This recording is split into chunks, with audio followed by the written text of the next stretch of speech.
You're now watching a clip from the MarcWes Sports Podcast. What you got though for this week? The album reviews.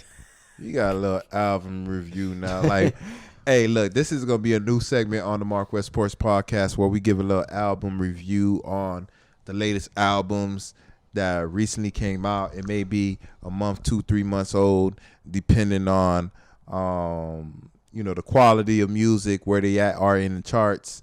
Right now, I want to go. I'm gonna talk about the real GOAT. You feel me? Of the younger individuals in the industry. I think Kodak is the GOAT. I think Kodak Nightmares Baby, when he came out. You see everybody listening to Super Gremlins. When we said Super Gremlins, you like, who sing that? I like Kodak. Yeah. You know what I'm saying? Like, look, I think he's number 5. He was number 6 last week. I think he's number 2 or number 1 this week on the charts. You feel what I'm saying? And that's the crazy thing is it's not even an album that he came out with. It's like a mixtape with him and some artist that's under his Sniper Game label. You know what I'm saying? And the crazy thing is the songs that everybody's vibing to and making money off of and listening to is all of the Kodak Black songs. Yeah, I mean that's just like just like anything though. Like when Gucci Mane comes out with those type of albums where it's a bunch of his boys on it, but the ones that he's on is the ones that's fire. Like, you know what I'm saying? And Lil Wayne back in the day, like when he was doing the squad shit, like he was trying to put his boys on, but the one that he was on was the one that was fire. That is what it is. But man, I like what I see from Kodak for sure though. But I listened to NBA Youngboy. That was the album that I listened to in the ones that we were trying to review, Colors.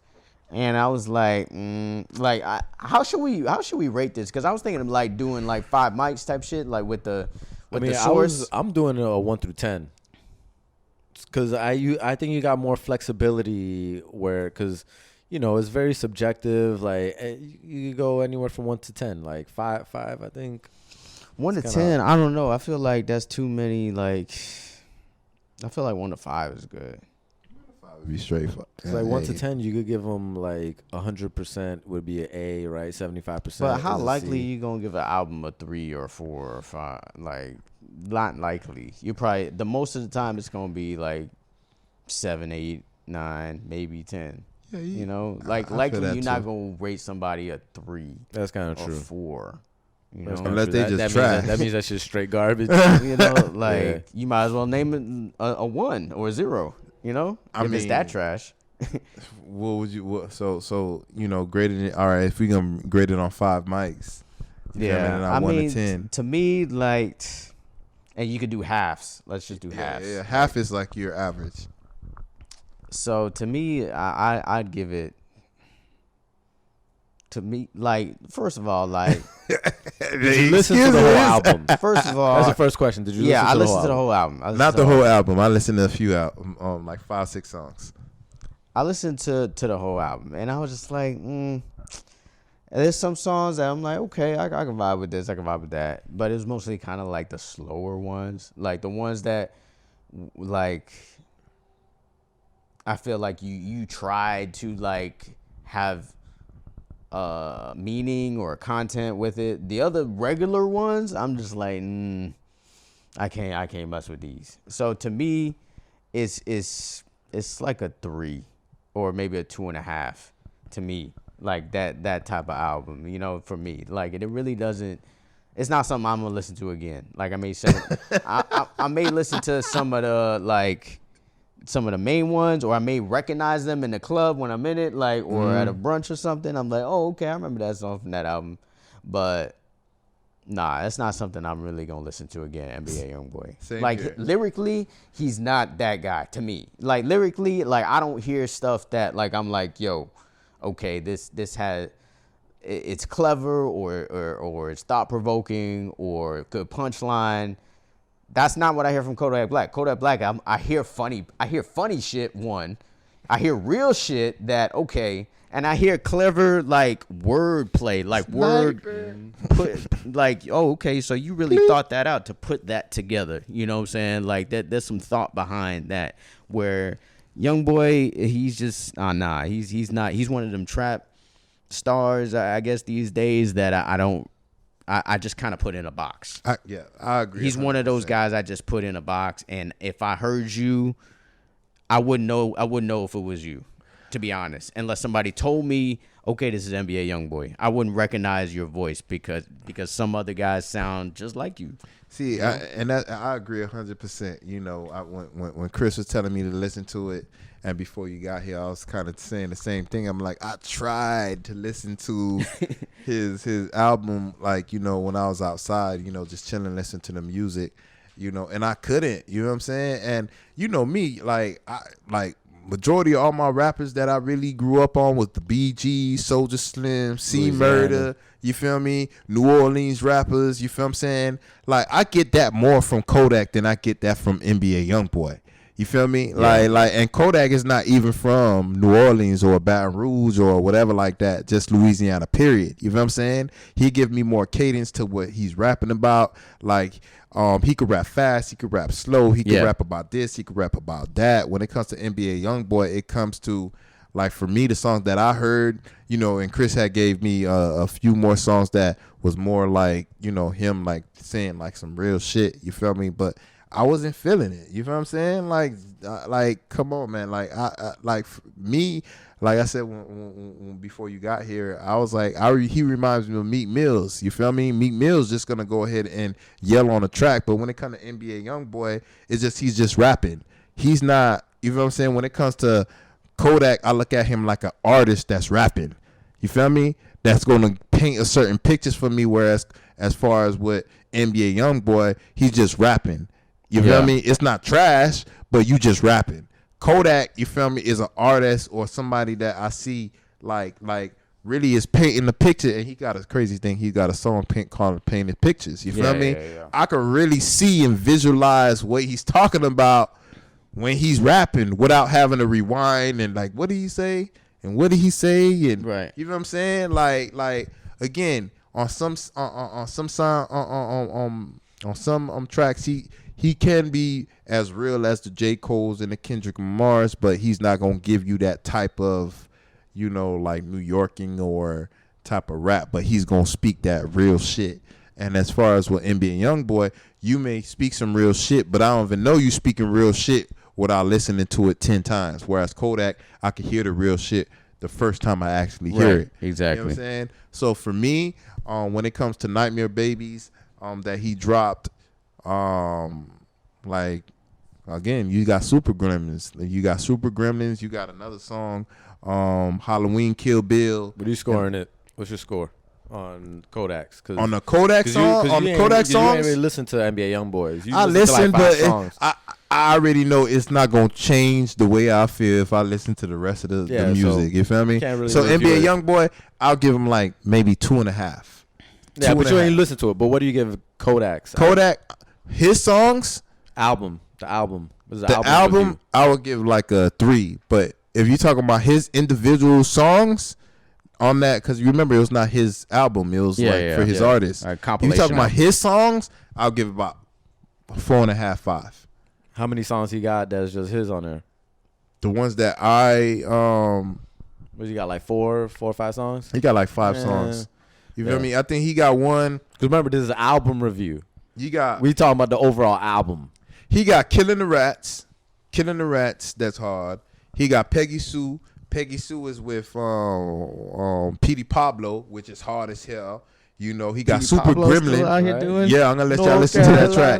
That track is hard as hell. The Halloween and Bill Kill, hard as hell. Everybody know about Super Gremlins. Like every time you jump in your car album, you give what, 2.5? The album, I'll give it 3. 3. But the Kodak's, his individual 4.5. I'll give him a 4.5. All right. So I listen to NBA Youngboys, and I'm not a big fan. I know I've talked to you about this plenty of times. I've asked Wes, like, yo, have you tried listening to this dude? Because I know that, you know, like a lot of motherfuckers listen to him, especially these young kids. So I've tried to listen to him a bunch of times. I never really got into him. But when he came out with this album, he dropped a few singles that I was like, okay, I actually like these. So I listened to the album. I actually was able to play it through. I think mostly because of the production. I think it's mostly the production. I'm gonna give it a 3.5. I base it on a 10-point score, but since we're doing 5 mics, I'm kind of adjusting it. I had 3 categories, right? I had lyrics, I had flow, I had hooks, I had beats, I had your content, and I had presence. Now for lyrics, he's average. So he's like a little, let's say, what's average on a 5.5 on a 5 scale is 2.5. So he's probably like at a 3 with the lyrics. Yeah, it is nothing special. It's not bad. It's not horrible. His flow is below average.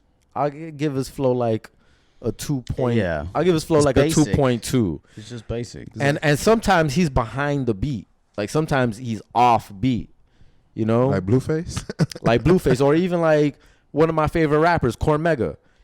Great lyricist, great content, but sometimes he's like 1 minute or 1 second behind the beat.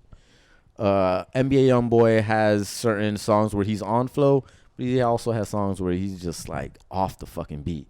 You know what I mean? So I gave his flow below average, like a 2 point something. He's got good hooks. I like his hooks. He's got good hooks, so I gave his hooks a little bit above average. Let me see, like a 3.6, 3.7. The beats on this, I like the beats. So I gave the beats like almost like a 4 point something. I was feeling that too. I did like the beats. I was like, yo, I like the production on this one. So one. what did I tell you about him? If you like the beats and you not feeling what you feeling, you feel what I'm saying? But hold on, I haven't finished. Right, the beats was saved most of it because lyrics a little bit above average, his flow below average, his hook above average, the beats was above average. His content surprisingly was above average because I thought from listening to a song here, a song there from before, I thought all his shit was just, oh, kill, kill, kill. I'm gonna kill this, I'm gonna kill that. Oh, we out here, we in the streets, we killing shit. We gonna kill some more fucking people. When I listened to the songs, like the first few songs, like okay, kill, kill, and then another song came on. I was like, oh, this one's kind of introspective. Like he's talking about his life, how he grew up. Another song, he's talking to almost like Nas's One Love. He actually has like a song writing to his homeboy like that's in prison or some shit. He got some other one called Snow Bunny where he's just talking about how he love white bitches and fucking white bitches. So the content, I thought it was just gonna be kill, kill. I thought that was cool. His content, it was a little bit different. He's got like a love song. Some of the slower songs are the ones that I was vibing to. The kill shit I wasn't vibing to. I'm listening to what y'all saying, but even though he's jumping in different categories, like is it really hard like that, or is it just like he's talking about different shit? No, yeah. The thing is, but that's why it's a separate category because you got to give him some points on just because, look, Pusha T and Cormega, my favorite MCs. But if I was to grade them just on content, it would probably be a low score because all they do is talk about pushing coke. You know, Cormega probably a little bit more. He's got some more introspective shit. Pusha T straight coke raps. Maybe he got introspective. But think about it. If you talking about the young, like even when you talking about that perspective, but you got Young Jeezy. Young Jeezy, all he talked about was coke. But the whole album, every song with classics, and he was lyrically not even. You wanna know why? Because look, he had the hooks. He had hooks. He had flow. And he had beats. The beats. That's what I'm saying. All right. So the last thing I judged NBA Youngboy was on his presence, because that's like a vibe. To me, he actually like it sounded good. It was aggression. A lot of times you can't hear what he's saying, but you know he believes what he's saying. He feels it. Like there was something in that. So I gave his presence like a high, let's say on a 5-point scale, it was probably like a 4.2. Just his presence on the track. So overall, you like his presence? I did like his presence. It made me feel like if you driving like I wouldn't say I like his presence, because if you're talking about presence, like presence making me feel like I feel you, and I want to get hype with you. That's Super Gremlin.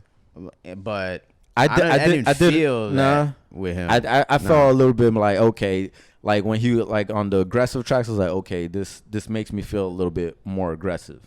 On the chill tracks, I was like, okay, listening to him, he's doing his singing shit. But he's a talented kid. I don't think he's up there, although he's killing YouTube. He's fucking killing it. He's killing it, and he doesn't really have a lot of industry push. Yeah, and they don't which like is weird. him. Yeah, so that's hey, it doesn't matter. I mean, as long as you got your following, you know what I'm saying? Like Redman. I ain't one of them. To be honest, Redman didn't have like industry push. Exactly. Yeah. You know, he just had a following. Yeah, people who just did his love thing. Redman. You know. So let's get on no part two. the Benjamin report. You got a 7-on-7 and Yeah.